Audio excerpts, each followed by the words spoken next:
everyone, it's Natalie with Crochet by NatalieLucille. Welcome to my crochet channel. Today I'm going to show you how you can make this Tunisian full stitch pattern. Super easy, super quick. I'm making a few things now. I haven't decided if I'm going to make this into a cowl or a scarf. I'm kind of leaning on the scarf side with like a little keyhole attachment, I guess, but it looks like this on the front, and on the back it has this nice little wavy pattern. So that's one thing that I'm working on. And then if you're working on solid colors, you can do it that way. And then I'm currently working on a hat, so I'm putting on the rim right now. And when it comes to Tunisian hooks, your hooks are going to look similar to this one that I'm working on right now. You can get the longer versions such as this when you're working on longer items such as an afghan. So we're going to go ahead and get started. In this project, you will just need your Tunisian crochet hook and some yarn.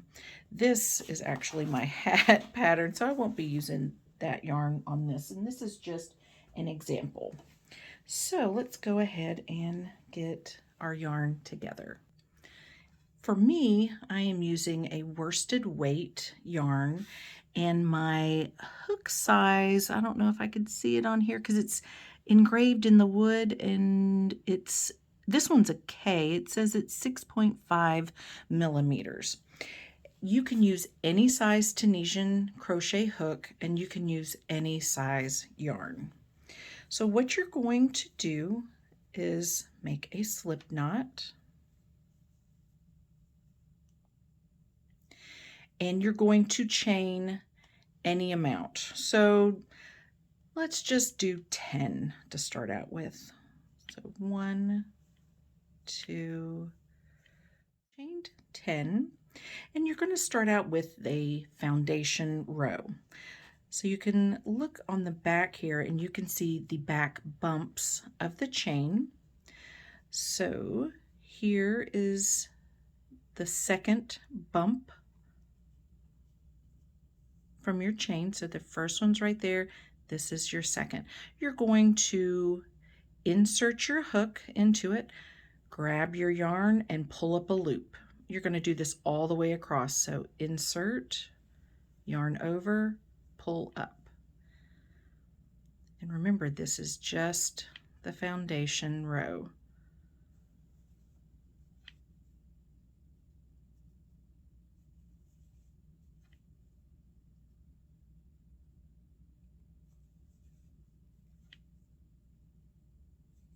Oops.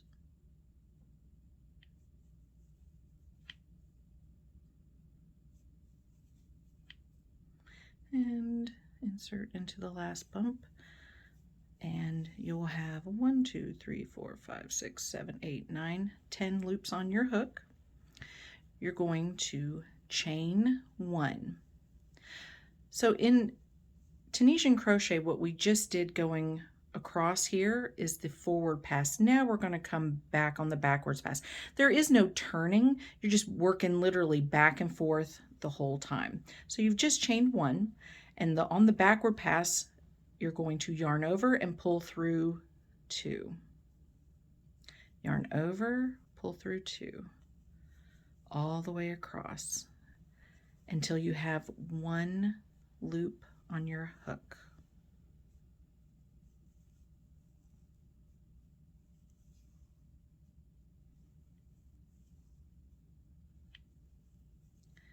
And now that you have your 1, that was your forward and backward pass. Now we're going to start the actual pattern. If you look here from the foundation row, you have holes and you have vertical bars. So hole, vertical bar, hole, vertical bar. You can see that all the way across. In the full stitch, you'll come to your first, like you have your outside vertical bars and your first vertical bar. You're going to insert your hook in between your outside vertical bar and your first bar. You're just going to insert into that hole. Yarn over, pull up a loop. Same thing. Here's your first vertical bar and your second vertical bar. You're going to go in between. So the whole way across, you're just working in between. And you're just yarn over, pulling up loops all the way across your forward pass. And I always count. So let's see. 1, 2, 3, 4, 5, 6, 7, 8, 9. Perfect. Because we should have 10 loops on your hook. And so now you're going to come to your very last vertical loop, and you'll see where you chained one here. And if you look to the other side, you can see the back of it. You're going to insert your hook into that vertical loop and then the back there. So there's actually 2 loops on your hook that you've gone through. Yarn over and pull up 1. You should have the loops from the very beginning. So if you had 10, now you have 10 loops. If you have 30, you should have 30 loops. Chain 1, and you're going to do that, whoops, did I? No, I didn't. Chain 1, and you're going to go the backward pass again, or back pass. I'm not sure exactly how you say it. Yarn over through 2, yarn over through 2. And I'm working this real slow because normally I just speed right through it. It's so easy. Okay. You'll come to the end where you have 1 loop on your hook. So if you look here, there's your outside and your first vertical bar and your second vertical bar. Since the previous row we went in between the outside and the first, now we're going to go in between the first and the second vertical bar. So just go right in between, pull up a loop. And you're going to do that all the way across. So that's 3, 4, 5, 6, 7, 8, and 9. Because remember, you want, well, I'm working with 10. So whatever your number is, you've come to where you have 1 more to go. So remember, you come to the end here. If you kind of turn it to the side, here's the vertical bar and here's the back of it. You want to go through both of those, just like that, and pull up a loop. So now you should have the number of loops that you need. So chain 1.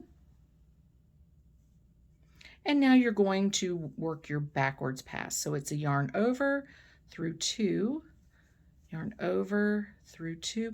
Counting is really important on this one because I don't know how many times I didn't count and then the lines are off. So I just take my time and I do count each row on everything that I'm working. It just saves me headaches later. So you've just come back from your backwards pass and now you're going to start all over again. So here's your outward vertical bar and here's your first vertical bar. So you're going to go in between those 2, just like row 1. And then you're going to keep going in between your vertical bars through the space. You're going to go all the way to the back, grab the yarn, and pull up. And so you just work that all the way across. And I should have 9 because I'm working with 10.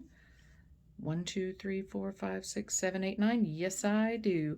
So come to the end here and go through the last vertical bar and the one of, like, I guess a back bump stitch as it's called. And then yarn over, pull up. Now I have my 10, the numbers that I want. I'm going to chain 1.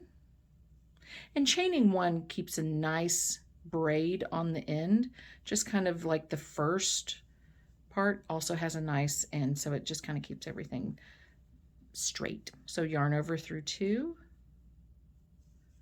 yarn over through 2, yarn over through 2, all the way back across. Super easy. And that is really all that there is. So now for the next row, because here's your outward, or your outside, I guess, bars. Here's your inside. Remember on the last one, we went in between the outward and the first. So here's your first vertical bar. So now you have your outside, you have your first and your second. You're going to go right in between that first and second. So So right in between. And that is the entire pattern. So you're alternating your bars. That should be 9 and 10. We go through the last end 2. So let's count just to make sure. 1, 2, 3, 4, 5, 6, 7, 8, 9, 10. Perfect. You're going to chain and just yarn over through 2, yarn over through 2, all the way back. And again, you just keep alternating.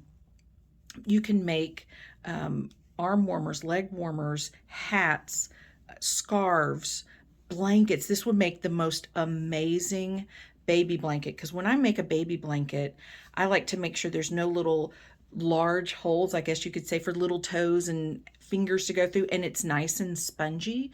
So if you're using a worsted weight yarn or even a bulkier yarn, it would be great, because if it's like one of their Afghans or play mats, you can set it on the floor and it's nice and spongy. So let me grab my other project I'm working on so you can see how it's looking and how to work from. Okay, so we're just going to pick up where we left off. So if you'll look here, here is the outside bar.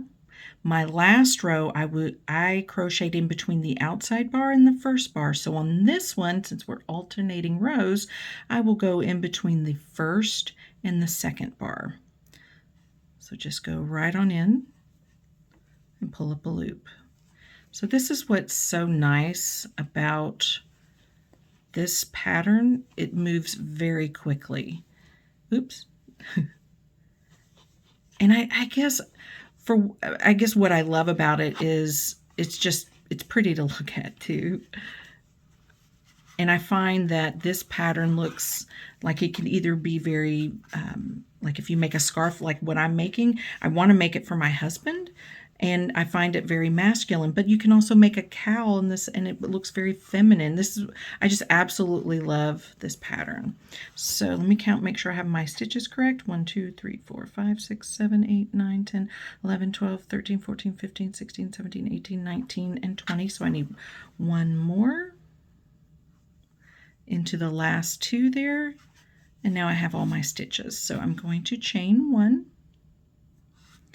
and going to yarn over through 2, yarn over through 2, simple as that. Yarn over through 2, all the way back to where you have 1 loop on your hook.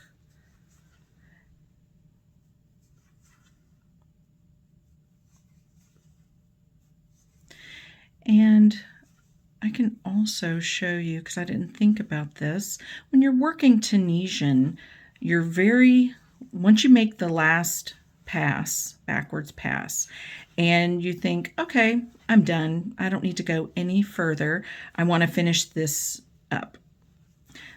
How you make your border, let's say we're done. My scarf keeps hanging down. So when you're done, it'll look like this. And you're like, okay, well, I need to finish this up, so that way you don't have the holes. You are just going to single crochet all the way across. So you'll go into your first hole here and just work a single crochet.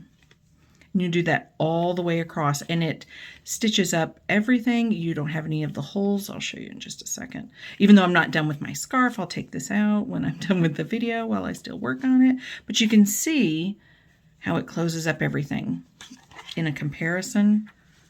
Can you see that?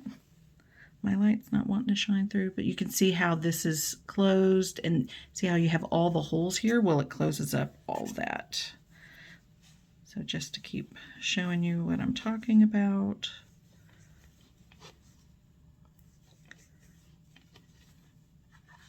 So you can see how it finishes, and that way you're not left with gaping holes. So honestly, I mean, look how nice. I just love, and it's so spongy. Look at the other side. It's just, I love the feel of it. I love making projects with it. You can make, like I said, so many different things with this. Thank you guys for watching, and hit the subscribe button and the notification bell.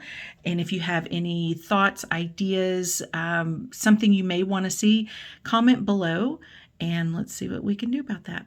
Until then, have a good day. Bye.